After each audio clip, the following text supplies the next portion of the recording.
మాజీ deputy CM Amjad బాషా సోదరుడు అహ్మద్ బాషాను అక్రమ కేసులు పెట్టి అక్రమ పోలీసులు అరెస్ట్ చేశారు. అక్రమంగా నిన్న ముంబైలో అహ్మద్ బాషాను అరెస్ట్ చేసిన కడపకు తీసుకొచ్చారు పోలీసులు. గతంలో కడప తాలూకా పిఎస్లో అహ్మద్ బాషాపై కేసు నమోదు చేశారు. తాజాగా చిన్నచౌక్ పిఎస్లో కేసు నమోదైనట్టుగా సమాచారం ఇచ్చారు. ఏ పోలీస్ స్టేషన్కి తీసుకెళ్లారో పోలీసులు స్పష్టత ఇవ్వలేదు. కడప శివార్లోని పోలీస్ శిక్షణా కేంద్రంలో అహ్మద్ బాషాను విచారిస్తున్నట్లు సమాచారం. ఈ అంశంపై అప్డేట్స్ మా కరెస్పాండెంట్ శ్రీనివాస్ అడిగి తెలుసుకుందాం. శ్రీనివాస్, చెప్పండి, అహ్మద్ బాషా అరెస్ట్కి సంబంధించిన సమాచారం ఏంటి? కూటమి ప్రభుత్వము పూర్తి స్థాయిలో వైఎస్ఆర్ కాంగ్రెస్ పార్టీకి సంబంధించినటువంటి నాయకులను వేధింపులకు గురి చేస్తున్న పరిస్థితి ఉంది. మొత్తం మీద అయితే అమ్జద్ బాషా సోదరుడు అహ్మద్ బాషా ముంబై నుంచి కువైట్ వెళ్తున్నటువంటి నేపథ్యంలో అతన్ని అక్కడ అదుపులోకి తీసుకున్నటువంటి పోలీసులు అక్కడి నుంచి బెంగళూరు ఫ్లైట్ లో తీసుకొచ్చి బెంగళూరు నుంచి అంటే నిన్ననే ఆయన అదుపులోకి తీసుకున్నారు, బయటికి రానివ్వలేదు.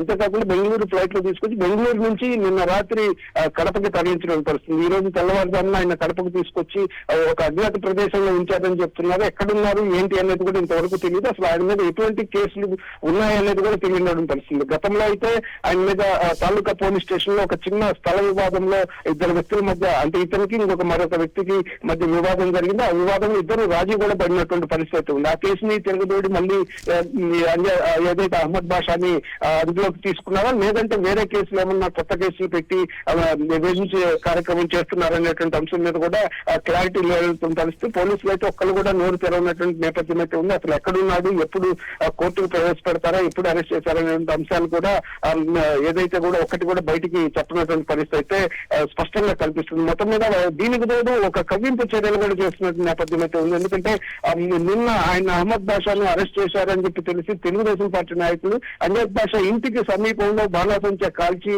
కొంత హడావుడి చేసినటువంటి పరిస్థితి. ఈ నేపథ్యంలో ఇంకా ఏదైతే ఇరు వర్గాల మధ్య కొంత ఉద్రిక్త పరిస్థితులను నెలకొల్పడం, కదింపు చర్యలు చేపట్టడం ఇట్లాంటి కార్యక్రమం కూడా చేస్తున్నటువంటి నేపథ్యం అవుతుంది. సో ఇక్కడ మనం గమనించినట్లయితే తెలుగుదేశం పార్టీకి సంబంధించినటువంటి వాళ్ళు కావాలని అక్రమంగా కేసులు పెట్టి ఈ విధంగా కదింపు చర్యలతో వైఎస్ఆర్ కాంగ్రెస్ పార్టీ నాయకులను ఇబ్బంది పెట్టాలనేటువంటి కార్యక్రమాన్ని కొనసాగిస్తున్నారనేటువంటిది అయితే ఏదో ఆ పార్టీ నుంచి వినిపిస్తున్న నేపథ్యం అయితే ఉంది. ప్రస్తుతానికైతే ఆయన ఎక్కడున్నాడు అనేది ఇంతవరకు పూర్తి స్థాయిలో సమాచారం లేదు.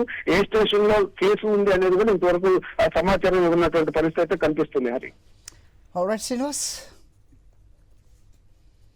రైట్. ఈ అక్రమ కేసులు, అక్రమ అరెస్ట్ల అంశంపై హైకోర్టు పోలీసులకు మొట్టికాయలు వేస్తున్నాయి. ఇంకా మారని సిచ్యువేషన్ మనం చూస్తున్నాం.